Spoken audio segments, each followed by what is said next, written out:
Boa noite a todos. Cá estamos nós. Mais um fim de ano, não é? Fim de ano galopante, por sinal. E hoje, então, próximo, não é?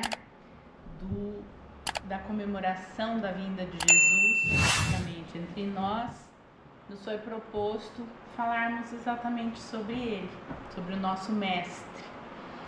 E para mim, falar de Jesus é como o grãozinho de poeira querer falar da montanha da qual ele se desprende. Mas, como Jesus é uma figura de amor e misericórdia infinitas, ele nos convence de que, apesar da nossa pequenez, nós já somos capazes de minimamente compreendê-lo. Até porque, se assim não fosse, como poderíamos tê-lo por mestre? A gente só chama de mestre aqueles que a gente entende que podem, de alguma maneira, nos guiar. E esse é o objetivo mesmo da sua vinda. Mas eu vou me permitir começar lendo uma frase de Amélia Rodrigues, um espírito muito querido ao meu coração, porque ela fala de Jesus. Quem psicografava Amélia era Divaldo Pereira Franco, e ela, nesse livro Primícias do Reino e tantos outros, ela fala divinamente de Jesus. É bem verdade que ler Amélia é assim, aquela coisa, espiritismo também é cultura, a gente lê 2, 3 palavrinhas e pesquisa 10 no dicionário, não é? Mas com isso a gente também vai ampliando o vocabulário, e o que importa é que ela realmente nos apresenta Jesus de uma forma muito poética. Mas eu vou me permitir ler uma frase para nós começarmos então a falar um pouco do mestre, que diz assim: os olhos da necessidade do sofrimento espiam na penumbra as mais débeis flamas de esperança e atiram os aflitos na sua direção. E por que eu escolhi começar por essa frase? Porque, na verdade, os necessitados somos nós, não é? Nós ainda somos uma humanidade muito necessitada de crescimento espiritual, de crescimento moral. E basta ver o quanto é difícil para nós termos paciência, termos compaixão, não é? Nos sensibilizarmos com a dor do outro, mas de uma forma ampla, profunda. Então, nós somos esses, não é? Que ela diz que sentimos necessidade de sofrimento. E que quando vemos uma flamazinha, uma chamazinha sequer de esperança, a gente se atira, não é, nessa direção. E Jesus é um pouco, se não totalmente isso. Essa chama, essa flama, essa luz, como queiram, que quando nós nos deparamos é irresistível ir na sua direção. Não à toa, a gente lê isso nos evangelhos e mesmo na literatura espírita, muito sobre o seu magnetismo, o quanto as pessoas se sentiam absolutamente atraídas pela sua pessoa, não é? Então, o meu objetivo hoje, não é, como esse cisquinho, esse grãozinho de areia mínimo, aliás, cisco quem dizia era o Chico, né? Então, esse grãozinho de areia, o meu objetivo é que a gente possa, ao entender Jesus, talvez criar uma intimidade maior para aqueles que talvez ainda o coloquem numa posição não como a de um amigo ou de um irmão mais velho, mas às vezes a gente tem uma tendência, não é, a colocar os seres de luz numa posição que, ao invés de nos aproximar, às vezes até nos afasta. Porque muitas vezes a gente fala, eu não sou digna, imagina. E a gente se esquece que o objetivo dele foi exatamente vir por nós. A sua capacidade compassiva é tamanha que mesmo para um espírito da sua estatura moral, voltar para o corpo físico, não é? Passar pelas agruras do corpo físico, ainda assim ele se propôs. Então, por aí a gente vai vendo por que Jesus é alguém, não é, com quem não tem por que a gente não se entregar. Tem uma passagem muito bonita em que ele estava, né, souberam da presença dele ali em Cafarnaum, e Pedro era uma figura muito interessante, porque Pedro ficava extremamente feliz e orgulhoso quando via aquela multidão rodeando o mestre. Mas ele se esquecia que, apesar de toda a grandiosidade do mestre, ele tinha se feito homem e ele tinha também cansaço, não é? E nesse trecho ele está na casa de Simão. Lá dentro as pessoas vão, né, chegando, e ele atende uma a uma, obsidiados, doentes do corpo, doentes da alma, os mais diversos tipos, não é, de dificuldades, e Pedro lá na porta. E a fila interminável. Jesus já estava ali o dia inteiro, não é? E num determinado momento Pedro olha, felicíssimo que a fila não acabava. Olha, esse é o meu mestre, né? E de repente ele olha e Jesus está extremamente exaurido, cansado, lívido. E ele olha para o mestre e tem a impressão que, ao devolver o olhar, Jesus quase que fala assim: dá um tempo, pelo amor de Deus. E Pedro entende que Jesus realmente precisava descansar. E ele então, fico imaginando aqui Pedro, não é, com aquela sua energia do homem, não é, muitas vezes rude, até pela própria lida, pelo próprio trabalho, e ele fala para a multidão: por hoje chega, que Jesus precisa descansar.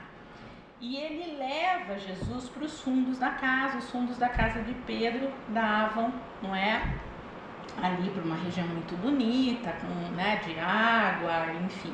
E Jesus se senta numa árvore, não é, e fica em silêncio. E Pedro, né, admirando, olha para ele e fala: meu Deus, que criatura linda que ele é.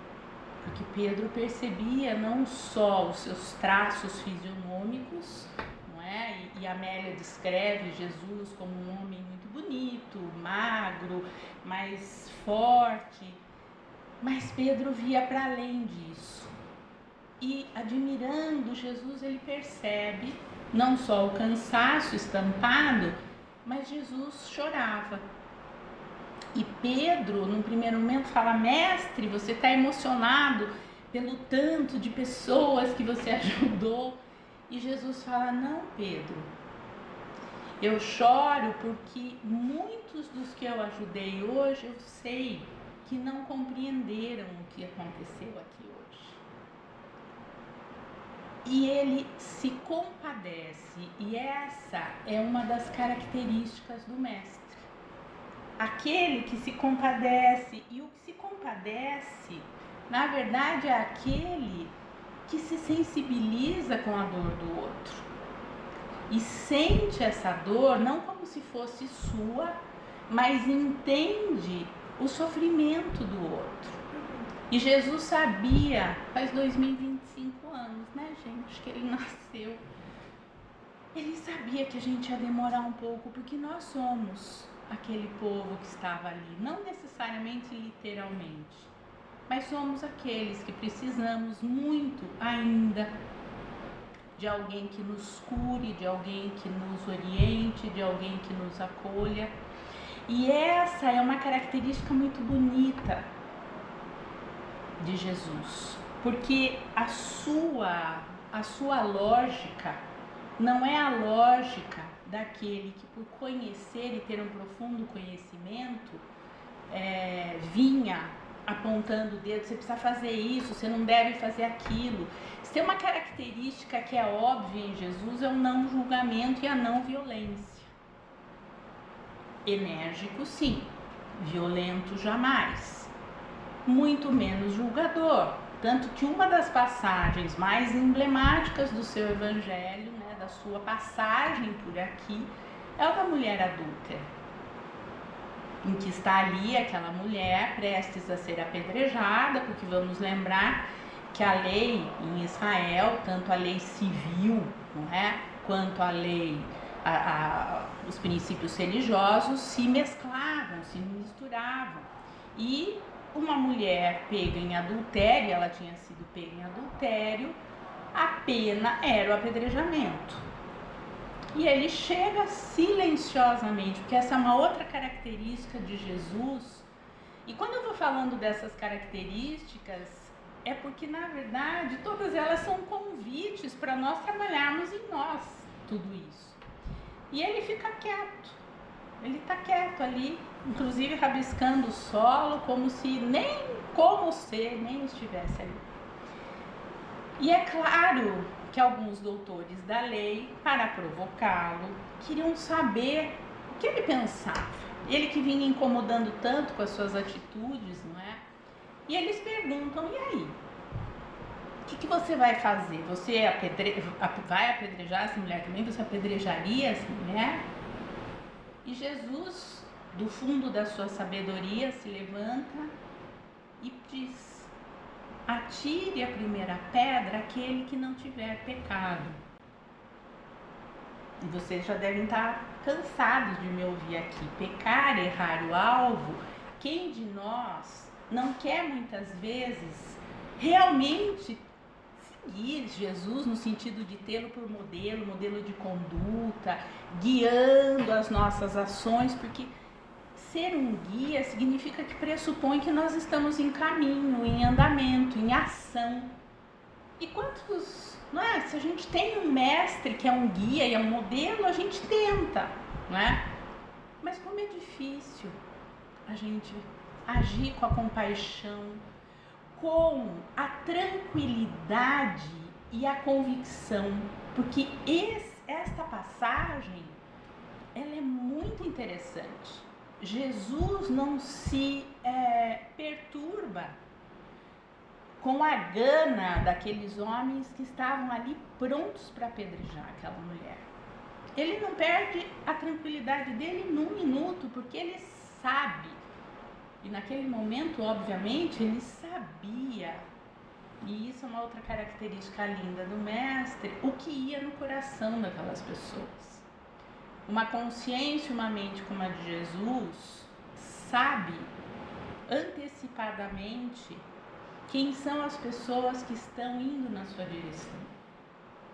E ele então se levanta, pergunta, né? Aliás, ele faz um convite. Atire a primeira pedra, não é? Quem não tiver pecado, quem nunca errou. E um a um vão saindo todas aquelas pessoas e ficam somente ele e aquela mulher que estava sendo acusada. E o interessantíssimo é que ele não fala para ela, olha, ninguém, né, te apedrejou, tudo bem. Eu fico imaginando o que se passava pela cabeça daquela criatura, né? Ele havia salvado, mas ele era o Messias já, não é? Já se sabia, por isso ele já causava, né, tanto incômodo, porque óbvio que ia ficando cada vez mais claro que ele era o Messias. E ela então, muito provavelmente, penso eu, dentro da minha pequenez, que devia estar apavorada. Então, né, agora que vai ser a coisa para valer. E Jesus faz uma pergunta muito interessante, porque ele pergunta para ela, onde estão os teus acusadores? Talvez ela não imaginasse que ele fosse perguntar isso para ela. Talvez ele imaginasse, olha, por que você fez isso? Né? Porque a gente precisa lembrar uma outra coisa. Ela havia quebrado um compromisso. E ter um mestre como Jesus é sim falarmos de um compromisso. Um compromisso profundo, não só de palavras, mas de atitudes. Dentro da lei judaica, ela sabia, não é, o risco que ela corria ao cometer adultério. E ela havia se comprometido, mesmo que ela discordasse com aquela pessoa com quem ela se casou, não é? Havia ali um conhecimento óbvio de que a fidelidade já era um pressuposto. Mas nem isso Jesus questiona. Ele pergunta: onde estão os teus acusadores? E aqui tem uma outra coisa, não é? Se me permitem, que é uma reflexão urgente. É como cada um de nós se coloca diante de si mesmo quando se vê numa situação de errar o alvo, de ter feito uma escolha inadequada. Porque Jesus não julga, como eu disse. A sua lógica é uma lógica terapêutica. E por ser uma lógica terapêutica, quando ele pergunta isso para ela, e ela fala: foram embora, não tem nenhum acusador aqui, só estamos você e eu. Ele fala: então, não serei eu quem vou te acusar. Mas ele faz uma advertência: então vá, também eu não vou te acusar. Vá e não peques mais. Isso ele falava para todos os que chegavam até ele, que ele curava, que ele orientava. E o que isso tem a ver com a lógica terapêutica? Porque uma lógica terapêutica é uma lógica de cuidado, é uma lógica de crescimento, de orientação. Não é uma lógica de buscar culpados, buscar as nossas inadequações. Não é uma lógica de buscar aquilo que está errado, muito pelo contrário. Não à toa ele vai dizer: vós sois deuses. Deuses no sentido da nossa capacidade imensa de alma, de fazer coisas que nós muitas vezes duvidamos. Então, a terapêutica de Jesus, que é o amor, não é? Tem por objetivo nos lembrar que o sofrimento é consequência de nós não nos darmos conta da nossa capacidade de não errar o alvo. Simples assim. A gente que complica. E a gente complica exatamente porque muitas vezes nós nos esquecemos de uma outra coisa que é fundamental dentro desta terapêutica, que é que tudo tem uma consequência, que toda doença ela tem uma causa. Se não é uma causa física, hoje nós já sabemos, é uma causa psíquica. Não à toa ele é conhecido como o médico das almas. E a terapêutica dele é: evite a violência, ele nunca foi violento. Cultive a compreensão, a compaixão. E é por isso que até hoje ele continua sendo de uma atualidade assustadora. E também muito incompreendido. Porque na verdade o que ele nos convida é exatamente a cada um, porque ele não fala: ó, então você não peca mais, você não faz mais isso, não faz aquilo, não faz... Ele também não fica atormentando ali a pessoa, falando. Não. Ele faz colocações muito objetivas, não é? Sempre no sentido de confiar. Se a gente vai ver, não é? Confia. E ele se dirige exatamente, em muitas situações, àquelas pessoas que, na verdade, eram consideradas, muitas vezes, não é? Por determinadas tribos ali judaicas, castas, talvez, não é?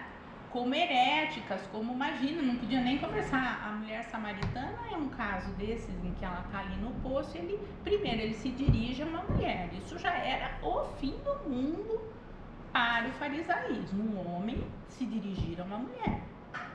A uma mulher herética, uma herege, ou seja, que não seguia os preceitos que o Sinédrio entendia que era o correto. E ainda lhe pede água, numa postura de profunda humildade. Então,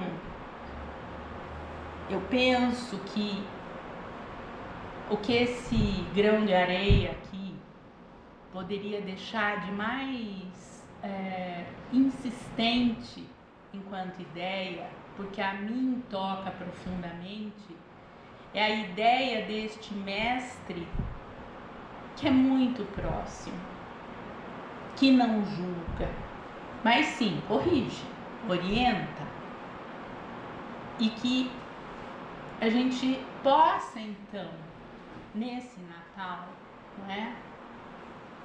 Lembrar disso, lembrar qual era o objetivo. O objetivo era nos ensinar que é possível sermos uma humanidade feliz, que existe uma paciência divina e mesmo dele, não é? Que é o grande arquiteto e diretor planetário, uma paciência infinita que espera até hoje essa mudança de postura da nossa parte, o que seria impossível sem a reencarnação. Mas talvez a gente possa se perguntar, não é? Será que não está na hora de nós ouvirmos a sua proposta? Porque qual era a proposta dele? Nos ajudar a não sofrer mais, mostrar que é possível. Que é possível a gente não achar, não é?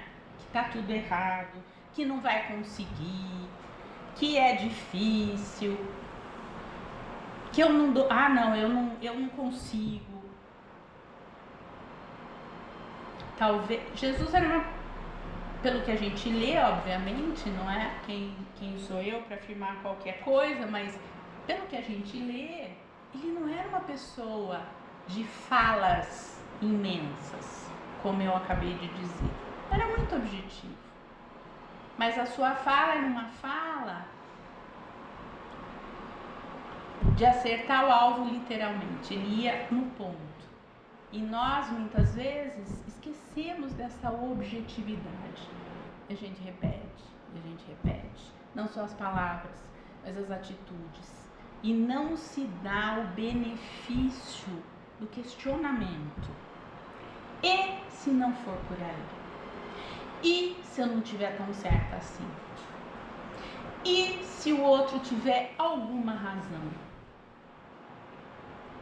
Porque uma outra coisa fundamental para nós encerrarmos finalmente, não é? Que poderíamos passar aqui a eternidade falando dele. Mas uma das coisas que é fundamental na proposta do Cristo é que não dá para a gente crescer sem o outro. A proposta do Cristo é uma proposta relacional, de estar em relação, porque é por meio da relação com o outro que a gente também vai descobrindo as próprias limitações, né? As nossas raivas, impaciências, intolerâncias, preconceitos. Então que a gente possa, não é, nesse Natal, nos lembrarmos disso tudo, mas acima de tudo, nos lembrarmos desta compaixão profunda que ele tem, não é? Se tinha 2000 anos, deve ter muito mais agora, que tudo evolui, ele como um ser de Deus também. E nos permitirmos pedir o seu auxílio. Quando estivermos em dúvida em relação a alguma atitude a tomar, nos lembrarmos das suas atitudes. O que Jesus faria nessa situação? Isso é uma pergunta danada de difícil. Porque o ego vai querer gritar: mas eu não sou Jesus. Sim, hoje seremos Cristos todos um dia. Isso é inevitável, é a lei de evolução. Para que então demorar tanto, né? Nos chafurdando aqui no nosso orgulho. Então eu gostaria de encerrar lendo uma pequena poesia que eu acho que resume, não é? O que Jesus, na verdade, propõe o tempo todo, não é? Que é o de sermos uma humanidade feliz. E é um poema do Andrei Sequeleiro, que é um poeta e músico curitibano, juro que foi por acaso, e ele diz assim, chama A Vitoriosa Primavera. Ele diz assim: não tardará e a primavera vitoriosa cobrirá de cores novas as ruínas dos vencidos do mundo. Com ele, o mestre, pedras conhecerão flores, escombros erguerão pilares, e onde antes havia resto, rocha e torres de marfim, haverá somente jardim. Então, eu encerro essa humilde fala, absolutamente auxiliada por esses espíritos que realmente não só conviveram, como realmente, verdadeiramente têm condição de falar de Jesus, mas com a certeza absoluta do mestre, companheiro, irmão mais velho, amigo, disponível de todas as horas. Fazendo esse convite, que nesse Natal a gente possa se lembrar disso, que temos um amigo que o tempo todo, está a nos esperar. Muito obrigada. E eu vou então nos convidando a fazermos uma prece. E nos convido, cada um do seu jeito, a imaginar a figura de Jesus vindo na sua direção, de braços abertos, estendidos, de forma extremamente alegre e generosa, porque afinal de contas, estamos recebendo a sua presença. Embora sejamos nós que devêssemos nos alegrar, é Ele quem se alegra com mais um ser que se propõe a sair da dor, do sofrimento, através da sua proposta de amor. E enlaçados no seu abraço, eu nos convido a pensarmos em todos os irmãos que ainda se negam a receber a sua mensagem de amor, de paz e misericórdia. E vamos pedindo a Ele, não só por nós, também crianças de Deus necessitados, todos do seu apoio e suporte. Mas vamos pedir também por aqueles que se encontram em situações de precariedade inimaginável. Vamos pedir por nossos irmãos que estão nos países em guerra, nos campos de refugiados. Vamos pedir pelos apátridas. Vamos pedir por todos os seres que são violentados das mais diversas formas, encarnados e desencarnados. Vamos pedir por todos os governantes, dos mais simples aos mais poderosos. Vamos pedir pelos que sofrem com doenças no corpo, com doenças na alma, para que a sua luz e a sua bondade vá se esparramando por todos esses corações, por todo o planeta Terra, a fim de que consigamos fazer essa transição da forma mais tranquila e suave possível, Mestre. Dai-nos força, dai-nos discernimento,